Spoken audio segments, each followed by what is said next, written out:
สบายดีน้องๆนักเรียนเบิดทุกคนมาพบกับอาจารย์อีกแล้วกับวิชาเคมีศาสตร์ชั้นม .5 ซึ่งมื้อนี้เป็นมื้อที่3ที่เราเรียนเรื่องปฏิกิริยาเรดุกแล้ว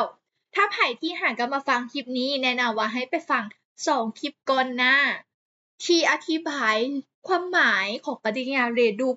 การส่งหาค่าเคมีและการสร้างสรรค์ปฏิกิริยาเรดุกแบบใช้ค่าเคมีแต่ว่าในมื้อนี้แม่นเราจะมาลงกันเรื่องนี้เรื่องการสร้างสรรค์ปฏิกิริยาเรดุกแบบแยกเครื่องหรือเอิ้นว่าการสร้างสรรค์ในแวดล้อมอาซิดและบาเสดังที่น้องๆได้รู้แล้วแม่นบ่เราเคยเรียนมาในม .4 ว่าอาซิดเป็นจังได๋อาซิดจะมีหยังไฮโดรเซนอยู่กับเขาอาซิดแม่นบ่บาเสเด้มีหยังมีโลหะจุเทียบเท่าโลหะอยู่กับไฮดรอกซิดเฮ็ดลบแม่นบ่บัดนี้เรามาเบิ่งการสร้างสรรค์ปฏิกิริยาเรดุกในแวดล้อมอาซิดก็คือจะมีจะมีหยังไฮโดรเซนอิองไฮโดรเซนแล้วก็ในรูปแบบหนึ่งของอิองไฮโดรเซนก็คืออิองไฮโดรนีออมความเป็นมาของอิองไฮโดรเซนหรืออิองไฮโดรนีออมนี้มาจากการที่เอาอาซิดใดหนึ่งไปละลายตัวในน้ำแล้วแตกตัวเป็นอิองซึ่งเราสามารถเขียนการแตกตัวของอาซิดในน้ำนี้ออกเป็น2รูปแบบก็คือรูปแบบที่1อาซิดนี้จะแตกตัวอย่างอาซิดกรอฮิลิกแตกตัวแม่นบ่มันจะกลายเป็นอิองไฮโดรเซนบวกให้อิองกรออิองไฮโดรเซนนี้รวมตัวกับน้ำกลายมาเป็น H3O บวกอิองไฮโดรนีออมแบบนี้ก็คือจะได้หยัง H3O บวกหรือรูปแบบที่2เราเขียนอาซิดแตกตัวมาเป็น H บวกบวกให้ Cl ลบทั้ง2รูปแบบนี้ล้วนแต่บ่งบอกถึงการแตกตัวในน้ำของอาซิดต่างแต่ว่าเราจะเขียนมันในรูปแบบใดซื่อๆแสดงว่าถึงจะเขียน H บวกหรือ H3O บวกมันก็มีค่าเท่ากันดังนั้นน้องๆรู้ที่ไปที่มาของมันไว้เลยว่า H หรือ H3O บวกนี้น่ะได้มาจากการที่อาซิดแตกตัวในน้ำนั่นเองบัดนี้เรามาเบิ่งการสร้างสรรค์ปฏิกิริยาเรดุกแบบแยกเครื่องในแวดล้อมอาซิดก็คือเราจะสังเกตเห็น2ตัวนี้ในสมผล1เลยสังเกตเห็น H บวกหรือสังเกตเห็น H3O บวกอยู่ในสมผลถ้าสมผลใดก็อย่าที่บ่ได้มี H บวกหรือ H3O บวกในสมผลรูปแบบของสมผลนั้นบ่แม่นบ่สามารถสร้างสรรค์ในแวดล้อมอาซิดได้ก็คือบ่แม่น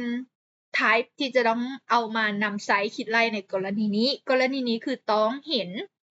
องค์ประกอบในสมผลนั้นๆเป็น H บวกหรือ H3O บวกเท่านั้นโอเคเราไปเริ่มเบิ่งกันเลยว่าสเต็ปลำดับการเฮ็ดเริ่มจากไสการสร้างสรรค์ปฏิกิริยาเรดุกแบบแยกเครื่องในแวดล้อมอาซิดลำดับทำอิฐแยกธาตุที่เปลี่ยนแปลงค่าเคมี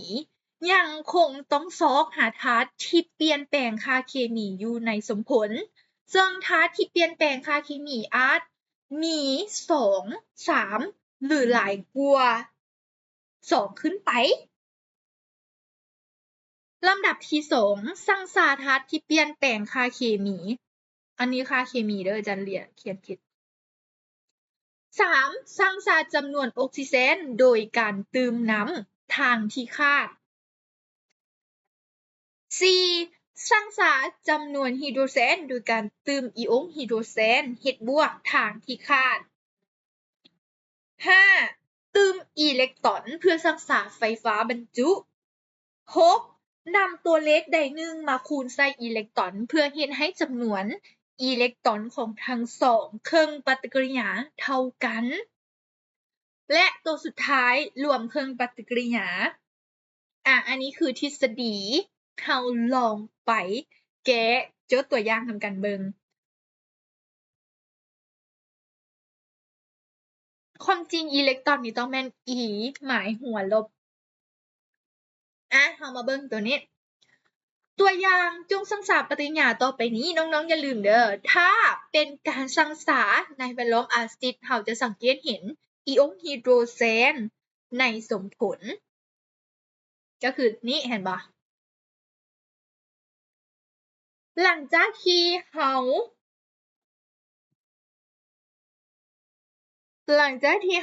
ได้โจทย์มาสิ่งที่เราจะเฮ็ดก็คือเราจะต้องส่องหาธาตุที่เปลี่ยนแปลงค่าเคมีส่องหาธาตุที่เปลี่ยนแปลงค่าเคมีมาเบิ่งตัวนี้ SO3 2 ลบ SO3 2 ลบเราจำเป็นที่จะต้องรู้ค่าเคมีของมาสว่ามาสนี้มีค่าเคมีเท่ากับเท่าใดวิธีการเฮ็ดจังได๋เดี๋ยวทวนความจำน้อยหนึ่งในกรณีที่เราบ่สามารถที่จะไล่ในหัวได้เราจะต้องไล่เป็นอีกแม่นบ่สมผลเขาจะเอิ้นว่าไล่เป็นสมผลแม่นบ่ให้มาสเป็นตัวรับคืออีกคือค่าเคมีของมาสบัดนี้มาเบิ่งค่าเคมีของ O เท่าใดจื้อได้บ่ O ที่บ่อยู่ในรูปแบบของแปรออกซิดและซูเปอร์ออกซิด O จะต้องเท่า -2 คูณด้วยจำนวนอะตอมก็คือ3ตัวห้อยมันแม่นบ่เท่ากับน้องๆเบิ่งดีๆเด้อถ้ามีก้อนหนึ่งแล้วถึงหัวเบื้องขวาของมันมีบวกหรือมีลบเราจะเอิ้นอันนั้นว่าอีออนกลุ่มอีออนอย่างเช่นไฮโดรเจนก็เอิ้นว่าอีออนไฮโดรเจนตัวนี้ก็เอิ้นว่าอีออนซัลฟิดแม่นบ่แล้วค่าเคมีรวมของมันตัวที่อาจารย์พาเรียนถ้ามีกลุ่มอีออนใดหนึ่งแล้วทางมุมเบื้องขวาเทิงของมันเขียนบ่ว่าจะเป็นบวกหรือลบเราจะเอิ้นตัวนั้นว่าผลรวมของค่าเคมีของทุกอะตอมในนั้นซึ่งเวลาเราคิดไล่เราจะต้องเอาตัวนี้มาเขียนเป็น-2 มาจากตัวนี้เด้อบัดนี้เราก็ไล่แม่นบ่-2 คูณ 3 เป็นอีก-6 เท่า-2อีกเท่ากับบวก6ลบ2เท่าบวก4เห็นบ่อีกเท่าบวก4หรือเราจะเฮ็ดวิธีง่ายๆแบบที่อาจารย์พาเฮ็ดก็คือไล่ในหัวแต่ว่าต้องชัวร์เด้อไล่ตลอดใช้ตลอดเราจะคล่องแคล่วขึ้นชำนิชำนาญขึ้นออกซิเจนนี่ค่าเคมีของมันเท่า-2บ่ได้เกี่ยวกับ-2ที่เขียนอยู่นี่เด้อ-2คูณ 3 เป็น-6เราจะต้องนำเลขใดหนึ่งมารวมกับ-6แล้วเฮ็ดให้ผลออกของมันเท่ากับ-2น้องๆคิดออกบ่ว่าเลขอิหยังที่รวมกับ-6แล้วจะออก-2แน่นอนคำตอบนั้นต้องแม่นบวก4แม่นบ่บวก C มาเบิ่งไฮโดรเจนฝากเบิ่งขวามือ SO4 องค์ซุลฟัดแน่นอนเราไล่แบบเดียวกันเลย O เท่า-2 -2 คูณ C เป็น-8เลขใดเอ่ยที่รวมกับ-8ออก-2คำตอบก็คือบวก6ดังนั้นค่าเคมีของมาสอยู่ฝาเบิ่งขวามือก็คือบวก6นั่นเองต่อไปมาเบิ่งไฮโดรเจนนี่ไฮโดรเจนเท่าบวก1ฝาเบิ่งขวามือไฮโดรเจนก็เท่าบวก1คือกัน O ก็เท่า-2มาเบิ่งตัวนี้เป็นเฮาเอิ้นอันนี้ว่าอีออนโกรม3บัดนี้มาเบิ่งฝากเบิ่งธาตุตั้งต้นอันนี้เป็นก้อนของอีออนแม่นบ่เฮาจะไล่แนวใดน้องๆเบิ่งดีๆเด้อเวลาไล่ค่าเคมีนะเฮาจะไล่ต่อ1อะตอมO เท่า-2คูณ7เป็น-14กรม2อันนี้รวมกันต้องเฮ็ดให้ผลออกเท่ากับ-2แน่นอนบ่นี้ต้องเป็นบวก12กรมทั้ง2อะตอมรวมกันค่าเคมีจะต้องเท่าบวก12รวมกันจึงเฮ็ดให้ออก-2แต่ว่าเวลาเขียนค่าเคมีนะเฮาต้องเขียนต่อ1อะตอมในเมื่อบวก12แม่นค่าเคมีของ2อะตอมเฮาต้องเอามาหาร2เพื่อที่จะได้รู้ว่า1อะตอมของกรมมีค่าเคมีเท่าใด แน่นอนบวก12หาร2ก็ต้องออกบวก6แม่นบ่บวก6อ่ะแล้วเฮาก็ได้ธาตุที่เปลี่ยนค่าเคมีมาแล้วก็จะแม่นมาร์สและโบรมนั่นเองบัดนี้เฮาไปเข้าสเต็ปการคิดไล่กันเลยถ้าลำดับทำอีทอาจารย์จะเขียนรูปแบบเต็มเลยเด้อลำดับทำอีทแม่นบ่เขาจะบอกว่าแยกธาตุที่เปลี่ยนค่าเคมีออกมาเขียนแยกธาตุที่เปลี่ยนค่าเคมีออกมาเขียนในนี้อาจารย์แยกSO 3 2ลบกลายมาเป็น SOC 2ลบ มีอย่างอีก CR 2 O 7 2ลบกลายมาเป็น CR 3บวก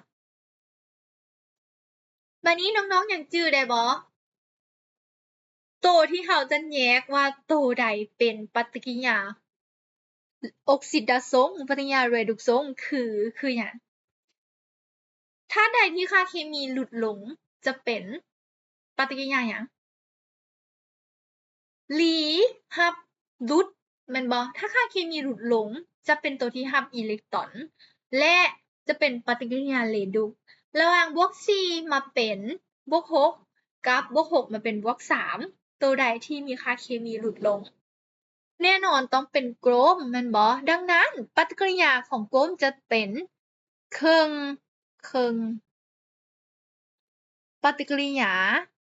เรดุกซงและมาร์สจะต้องเป็นเครื่องปฏิกิริยาออกซิดาซง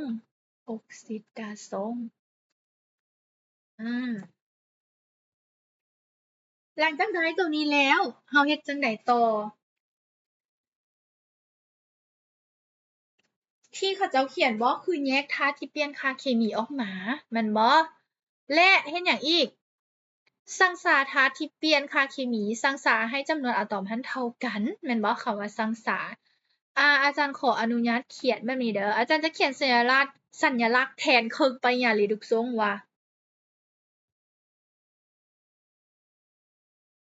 และมันต้องเป็นออกแบบนี้เด้อโอเคไปต่อ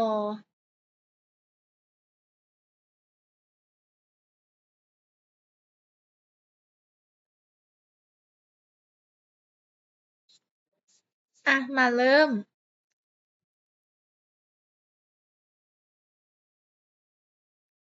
SO 3 2ลบรู้สึกว่ามัน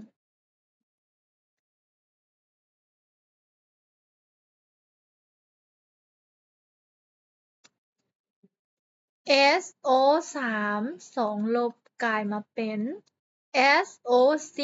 2ลบจำนวนอะตอมของธาตุที่เปลี่ยนแปลงค่าเคมีก็คือมาสแม่นบ่ซึ่งมันเท่ากันเฮาบ่จำเป็นต้องสังสามาเบิ่งตัวที่2เครื่องปริญญาเรดุกซง Cr 2 O 7 2ลบกลายมาเป็น Cr 3บวกน้องๆสังเกตเห็นบ่กลมฟ้าเบื้องซ้ายมือจะเท่า2อะตอมเบื้องขวามือพัดมีแต่1ดังนั้นในลำดับนี้เราจะเขียน2ใส่นี้เพื่อสร้างหยัง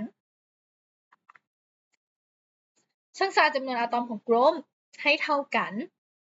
ลำดับถัดไปหลังจากที่สร้างธาตุที่เปลี่ยนค่าเคมีแล้วเขาจะบอกว่าให้สร้างจำนวนออกซิเจนด้วยการเติมน้ำฟากที่คาด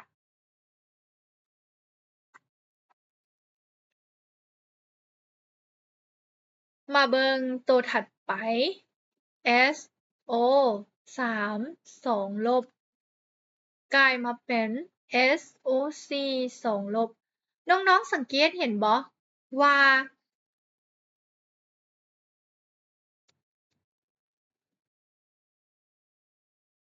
อะตอมของออกซิเจนอยู่ทั้งสองฝากนั้นยังบ่เท่ากันเทื่อโดยที่ฝากเบื้องซ้ายมือนั้นมีอยู่3และเบื้องขวามือมีอยู่4ดังนั้นเราจะต้องสร้างสาให้เบื้องซ้ายมือเท่ากับเบื้องขวามือเขาเจ้าบอกว่าออกซิเจนน่ะต้องสร้างสาด้วยการตื่มน้ำเท่านั้นH2O เห็นบ่เท่านี้ออกซิเจนของเราทั้งสองฝากก็เท่ากันแล้วน้องๆเห็นบ่3 บวก 1 เป็น 4 เท่ากับเบื้องขวามือลำดับถัดไปก็คือสร้างสาออกซิเจนในเครื่องปฏิกิริยาเรดุกมันจะมี Cr2O7 2 ลบแม่นบ่กลายไปเป็น2Cr 3 บวกน้องๆสังเกตเบิ่งว่าออกซิเจนอยู่ฝั่งเบื้องซ้ายมือหันมันมีอยู่7แต่เบื้องขวามือบ่มีออกซิเจนเลยดังนั้นเราจำเป็นที่จะต้องตื่มน้ำใส่ฝากเบื้องขวามือแล้วเราต้องตื่มเท่าใดจึงจะเฮ็ดให้จำนวนอะตอมของน้ำของออกซิเจนทั้งสองฝากเท่ากันคำตอบก็คือตื่ม7น้ำแม่นบ่ หลังจากตื่ม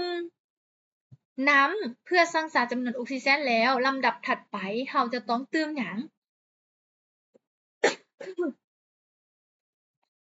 เราจะต้องสร้างสารหยังสร้างสารจำนวนไฮโดรเจนโดยการตื่ม H บวกอันนี้อาจารย์จะเขียนละเอียดก่อนเด้อต่อไปเราจึงจะย่อเข้าตัวนี้มันเขียนละเอียดเห็นบ่เราจะต้องสร้างสารจำนวนไฮโดรเจนโดยการตื่ม H บวกฝากเบื้องซ้ายมือมีน้ำอยู่นี่1 โมเลกุลซึ่งมีไฮโดรเจน2 อะตอมเราจำเป็นที่จะต้องเขียนสร้างสารเบื้องขวามือโดยการตื่ม2หยัง2 โมล2 โมลอิออนของอิออนไฮโดรเจนตัวถัดไป Cr2O7 2 ลบกลายมาเป็น2Cr 3 บวกให้7H2O น้องๆลองสังเกตเบิ่งดีๆอยู่ในเครื่องสมผลปฏิกิริยาเรดุกตัวนี้แม่นจำนวนไฮโดรเจนของฝากเบื้องขวามือหั้นมีเท่ากับ14ได้จักไส274แม่นบ่ดังนั้นเราจำเป็นที่จะต้องบวกหยังบวก10 4H บวกใส่นี้เนาะโอเคแล้วหลังจากที่เราสร้างสารจำนวนไฮโดรเจนโดยการตื่มอิออนไฮโดรเจนแล้วเราจะต้องตื่มอิเล็กตรอนเพื่อสร้างสารไฟฟ้าบรรจุตื่มอิเล็กตรอนเพื่อสร้างสารไฟฟ้าบรรจุ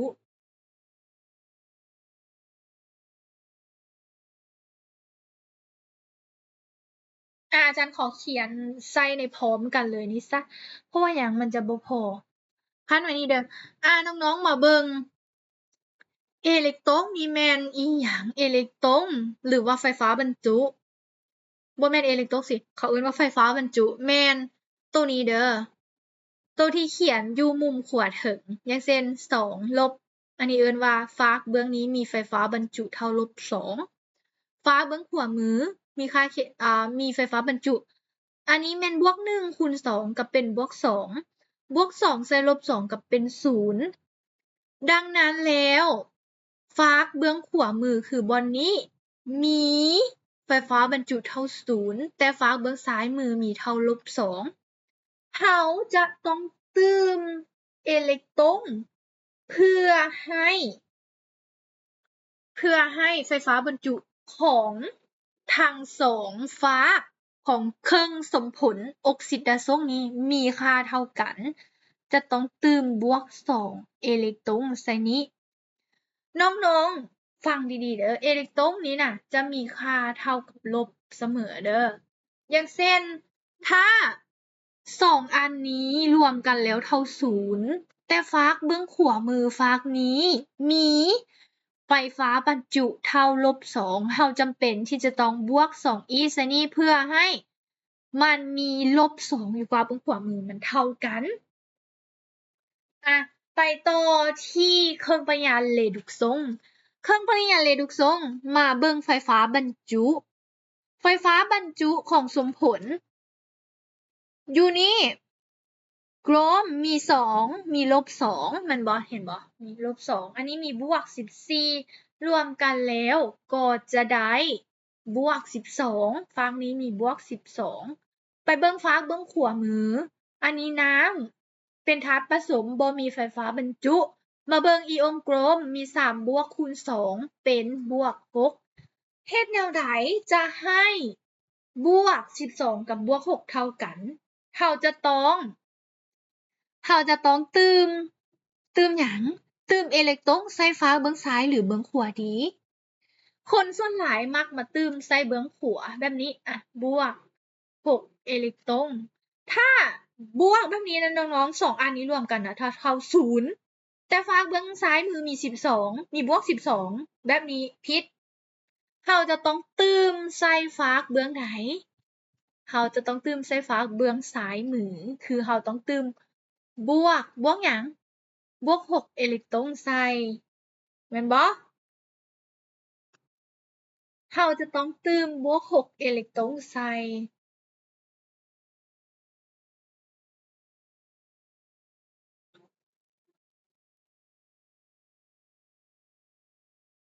หลังจากได้ตัวนี้มาแล้วลำดับถัดไปเฮ็ดหยังเขาจะบอกว่าหลังจากตืมอิเล็กตรอนแล้วน่ะเราจะต้อง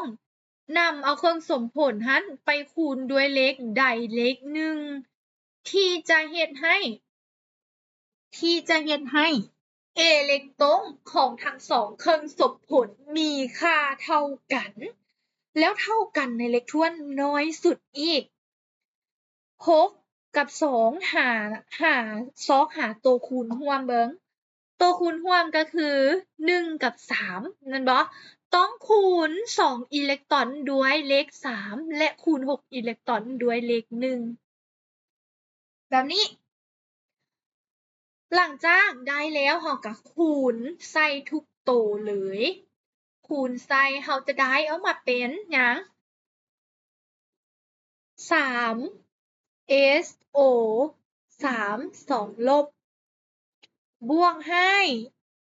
3H2O แล้วได้หยัง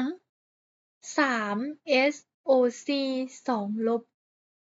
แล้วได้หยัง3 2 6 6H บวกแม่นบ่3 2 6บวก6อิเล็กตรอนแบบนี้หลังจากคูณต่อมาอันนี้แม่นตัวเก่าแม่นบ่ Cr 2O 7 2 ลบบวกให้14H บวกให้6อิเล็กตรอนกลายมาเป็น2Cr 3บวกให้7H2O หลังจากได้ตัวนี้แล้วเราจะต้องรวม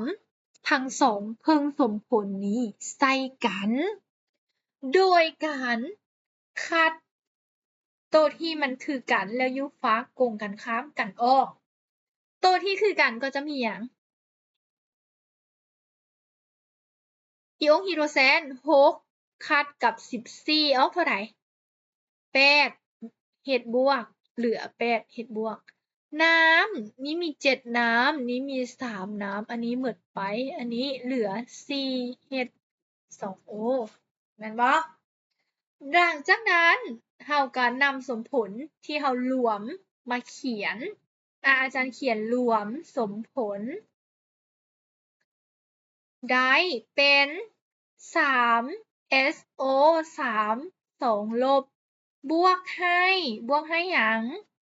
Cr 2O 7 2 ลบบวกให้8H บวกแม่นบ่แล้วกลายมาเป็น3SOC 2 ลบบวกให้2Cr 3 บวกแล้วบวกให้เท่าไหร่ บวก 4H2O นี่คือคำตอบหรือว่าคำตอบสุดท้ายที่เขาต้องการรู้หรือว่าต้องการให้เราซอกหา หลังจากเขียนแบบนี้แล้ว น้องๆอย่าลืมสั่งสาทุกอะตอมในสมผลหั้นอีกครั้งหนึ่งเพื่อกวดกาความถูกต้อง ความถูกต้องที่หนึ่งคือทุกอะตอมในสมผลจะต้องมีจำนวนอะตอมเท่ากัน 2. ไฟฟ้าบรรจุ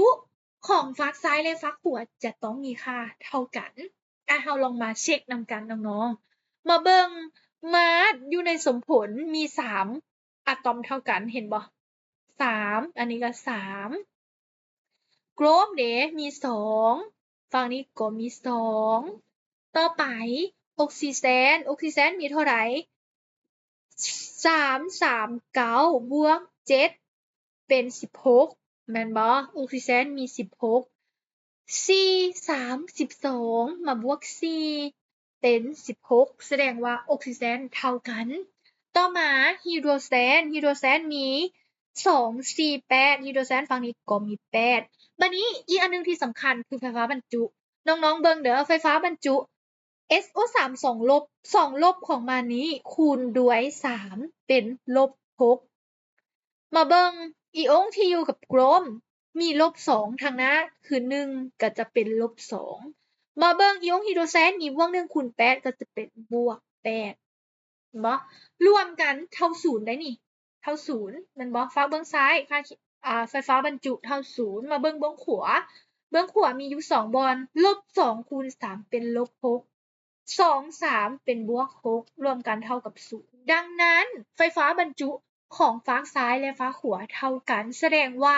สมผลที่เราสั่งสาออกมานี้ถูกต้องอันนี้คือการสั่งสาปริญญาเรดุกในแวดล้อมอาซิดและแล้วตัวอย่างในการสั่งสาของเราก็เบิดเดี๋ยวเราไปเบิ่งข้อถัดไปนำกันอาจารย์มีอันนี้แม่นข้ามอันนี้แม่นอาจารย์มาคิดมาเขียนตัวคิดไล่ไว้เดี๋ยวอันนี้แม่นอาจารย์เอามาให้น้องๆฝึกเฮ็ดน้องๆหยุดวิดีโอแล้วลองฝึกเฮ็ดเบิ่ง1หรือ2ข้อก่อนถ้ามีตัวใดที่บ่เข้าใจสามารถสอบถามได้อันนี้แม่นโจทย์ตัวอย่างเดี๋ยวอาจารย์จะพาน้องๆไปแก้บทฝึกหัดท้ายบทอีกเทื่อหนึ่งแต่ว่าบ่แม่นมื้อนี้เทื่ออาจจะเป็นชั่วโมงถัดไปเดี๋ยวเราไปเบิ่งข้อถัดไปกันการสั่งสาปฏิกิริยาเรดุกในแวดล้อมบาเซอร์ต้องเล่าเท้าความของบาเซอร์ก่อนบาเซอร์ประกอบมาจากไสน้องๆยังจื้อได้บ่ม .4 เราประกอบมีเขามาจากโลหะหรือจุเทียบเท่าโลหะรวมตัวอยู่กับ OH ลบนั่นเองดังนั้น บาเซอร์ก็คือจะแตกโตแล้วให้ OH ลบตัวอย่างนาตรีไฮดรอกไซด์แตกโตจะได้อีองนาตรีพ่วงให้ OH ลบดังนั้นเราจะสังเกตได้แนวใดว่าตัวนี้นะอาจารย์มันเป็นแวดล้อมอาซิดหรือแวดล้อมบาเซอร์สังเกตง่ายๆแวดล้อมบาเซอร์จะต้องมี OH ลบอยู่ในสมผลนั้นๆตัวอย่างแบบนี้เห็นบ่น้องๆเห็นบ่ว่ามันมี OH ลบอยู่นี่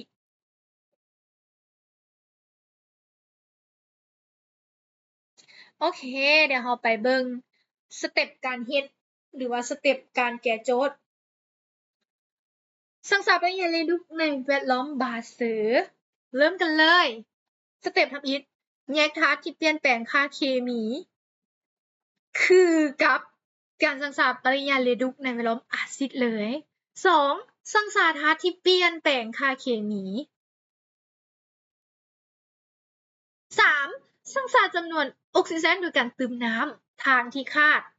4สั่งสาจำนวนไฮโดรเจนด้วยการเติมอิองค์ไฮโดรเจนทางที่คาด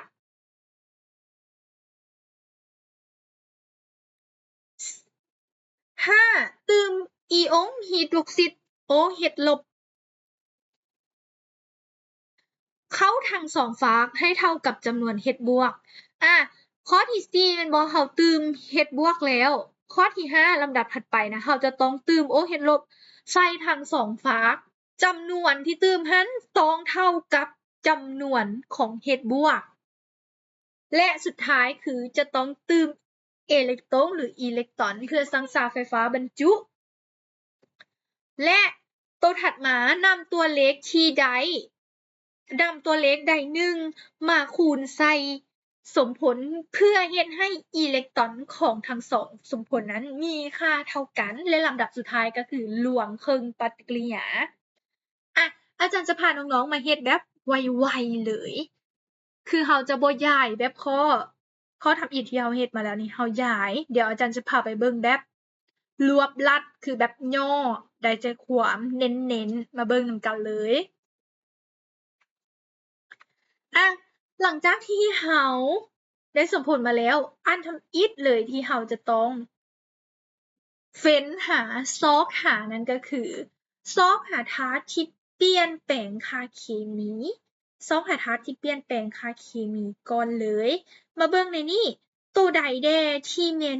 มีแนวโน้มที่จะเป็นธาตุที่เปลี่ยนแปลงค่าเคมีน้องๆเบิ่งบิสมุทแม่นบ่บิสมุทกับหยังอีกโอ้เฮ็ดอยู่ในนี้มันบ่ได้มีหลายเลยมีบิสมุทมังกานออกซิเจนแล้วก็ไฮโดรเจนมีเท่านั้นแม่นบ่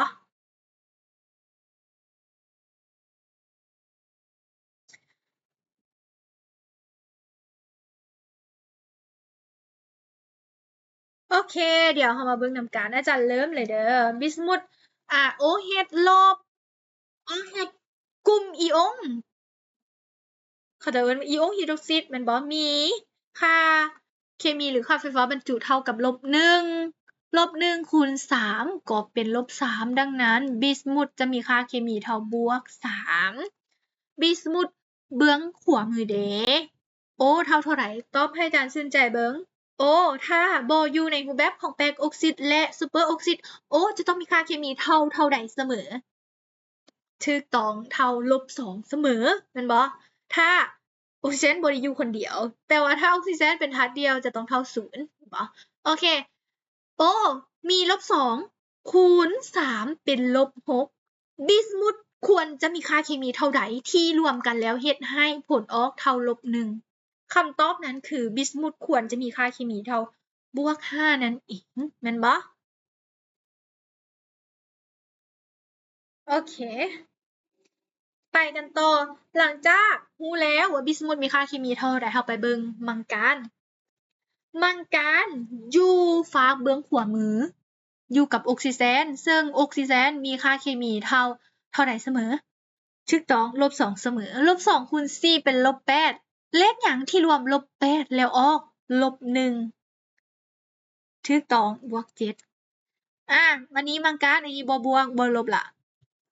โอ้เท่า-2-2คูณ2เป็น-4เลขใดเอ่ยที่รวมกับ-4แล้วออก0+4แม่นบ่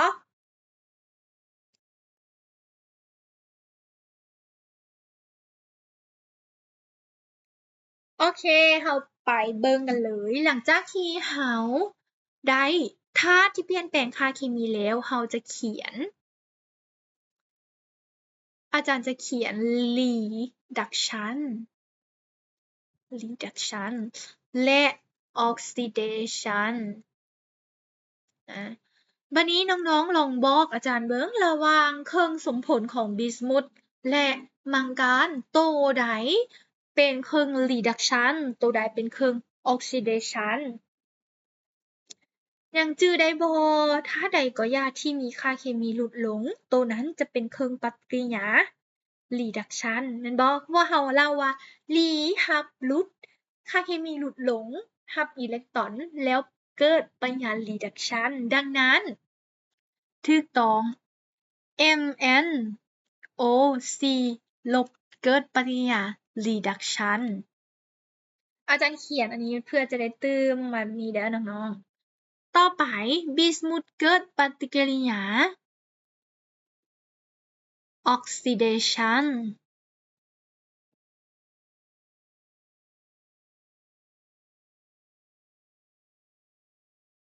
รู้สึกว่าตัวนี้ขี้ร้าย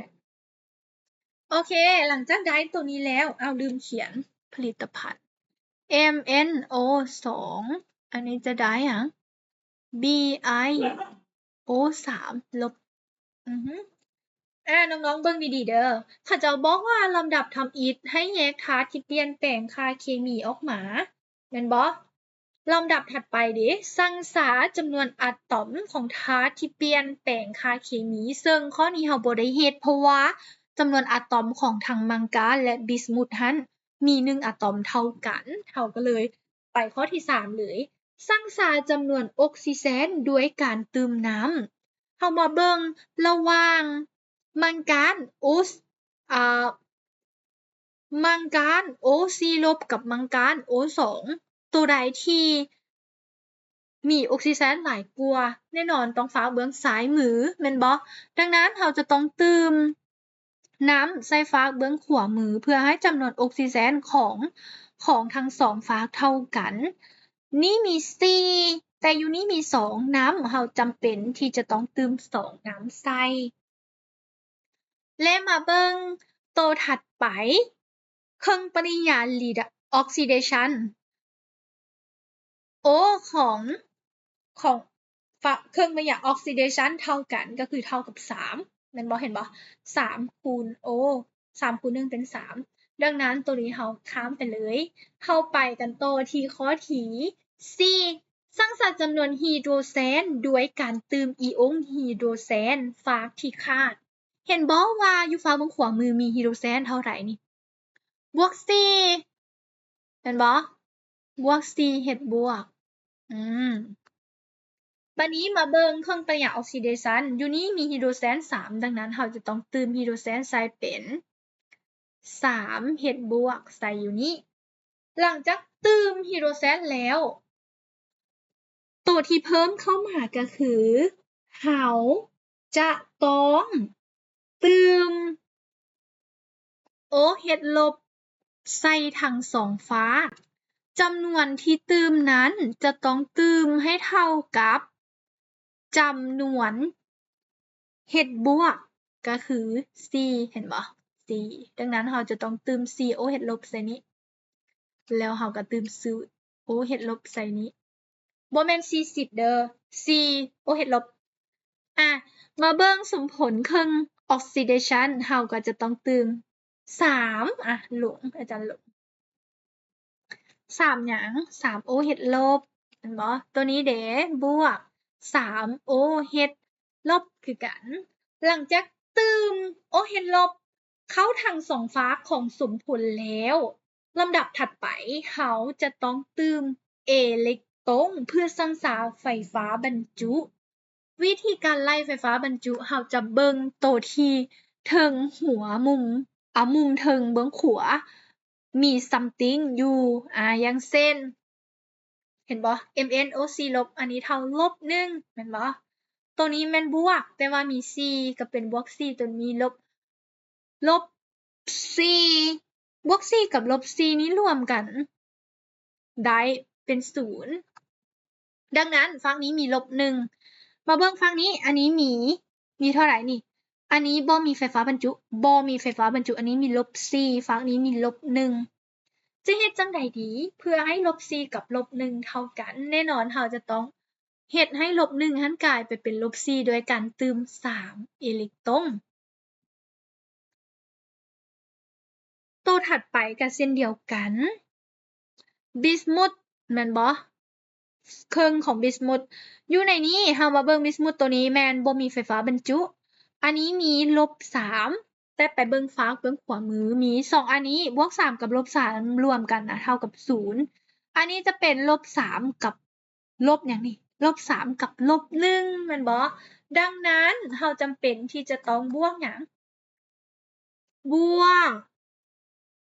2อิเล็กตรอนใส่ฝากเบื้องขวามือเพื่อให้จำนวนอิเล็กตรอนไฟฟ้าบรรจุบ่แม่นจำนวนอิเล็กตรอนของเครื่องออกซิเดชันเท่ากันก็คือลบ3อันนี้เป็นลบ1บวกลบ2เป็นลบ3เท่ากันเดี๋ยวอาจารย์ขอยับตัวนี้หน่อยนึง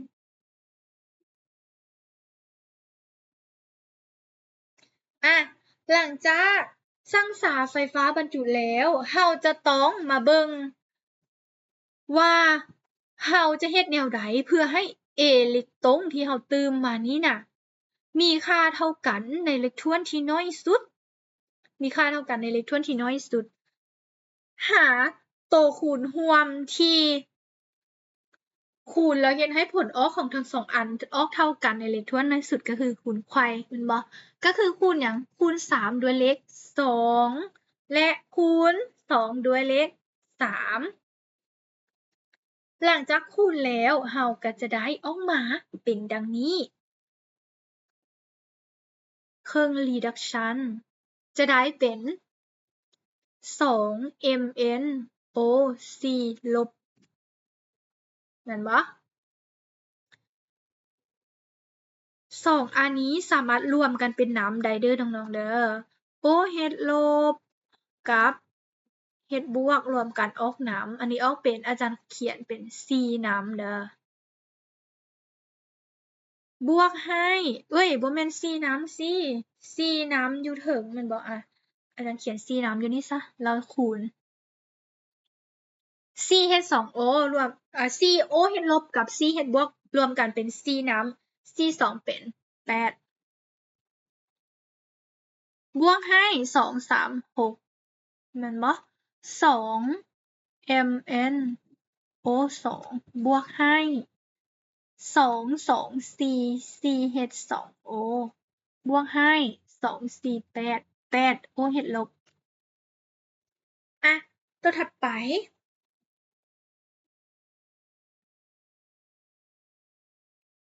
3หยัง3 BiOH บวกให้3 3 9 9 OH ลบ3 BiO3 ลบบวกให้2อันนี้รวมกันเป็น3 H2O 3 3 9 9 H2O บวกให้3 2 6 6อิเล็กตรอนเราจะมาคัดตัวที่มันคือกันออกคัดอิเล็กตรอนออกบ่มาเบิ่งน้ำอยู่นี้กับอยู่นี้เห็นบ่แล้วฟ้าเบื้องขวามือมีน้ำอยู่2บอนเห็นบ่คือนี้ OH ลบนี่เรามาเบิ่ง OH ลบก่อนคาดกันเหลือ OH ลบอยู่นี้คือ OH ลบเดียวแม่นบ่บัดนี้9บวก4เป็น13คัดกับ8ออกเท่าใด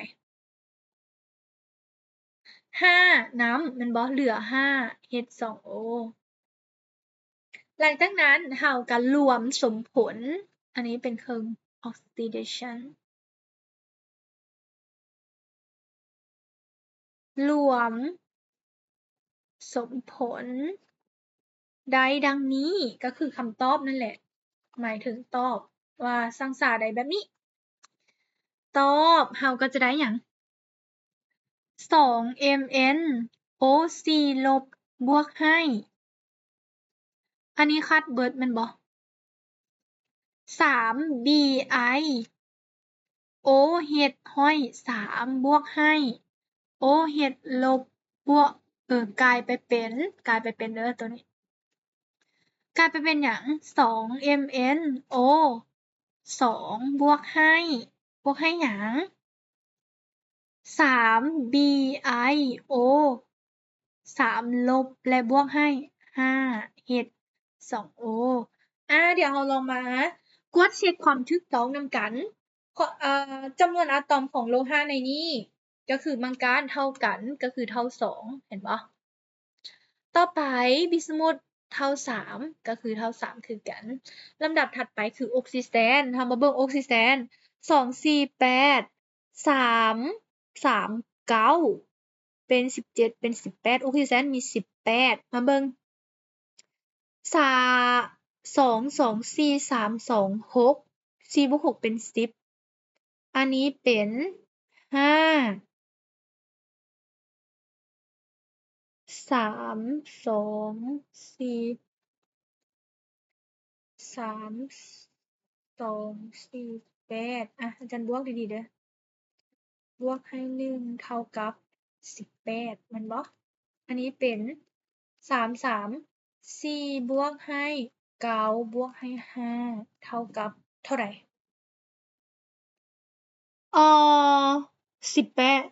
15 9บวก5เป็น14เป็น18โอเค18เท่ากันออกซิเจนต่อไปเบิ่งฮีโดรแซนมีอยู่นี่1 3 3 9ฮีโดรแซนมีอยู่10 2 5 10โอเคฮีโดรแซนเท่ากันลำดับสุดท้ายคือเบิ่งไฟฟ้าบรรจุเบื้องซ้ายมือมีอยู่ลบคูณ2เป็นลบ2บวกนี้เป็นลบ3รวมกันเท่าลบ3มาเบิ่งมีอยู่บ่อนเดียวคือลบ3โอเคแสดงว่าคำตอบนี้การศึกษาสมผลนี้ถูกต้องนี่คือคำตอบคือตัวนี้ยากบ่น้องๆว่ายากบ่บ่ยากแต่ว่าได้ใช้การฝึกฝนและลองเฮ็ดซ้ำๆเบิ่งถ้าเราเฮ็ดได้เราก็จะอยากเฮ็ดต่อไปแม่นบ่ลองฝึกฝนเบิ่งน้องๆถ้ามีตัวใดที่บ่เข้าใจสามารถทักมาสอบถามอาจารย์ได้ส่วนมื้อนี้แม่เฒ่าจะเรียนเท่านี้ก่อนน้องๆและแล้วบทที่15สมผลและการสร้างสาสมผลปฏิกิริยาก็จะเบิดเท่านี้เดี๋ยวชั่วโมงหน้าอาจารย์จะพาน้องๆไปแก้บทฝึกหัดเกี่ยวกับสร้างสาสมผลเรดุกทุกข้อเลยเดี๋ยวมาเรียนนำกันอันนี้เป็นตัวอย่างที่อาจารย์ฝากให้น้องๆลองไปฝึกเฮ็ดเบิ่งเด้ออันนี้เป็นเขาเจ้าเอิ้นว่าบทฝึกหัดสำหรับการแก้โจทย์เรื่องการสร้างสรรค์ปริญญาเรดุกในแวดล้อมบาเสือส่วนมื้อนี้เอาเท่านี้ก่อนน้องๆทุกคนพอกันชั่วโมงหน้ากับการแก้โจทย์ปริญญาเรดุกมื้อนี้สบายดีบ๊ายบาย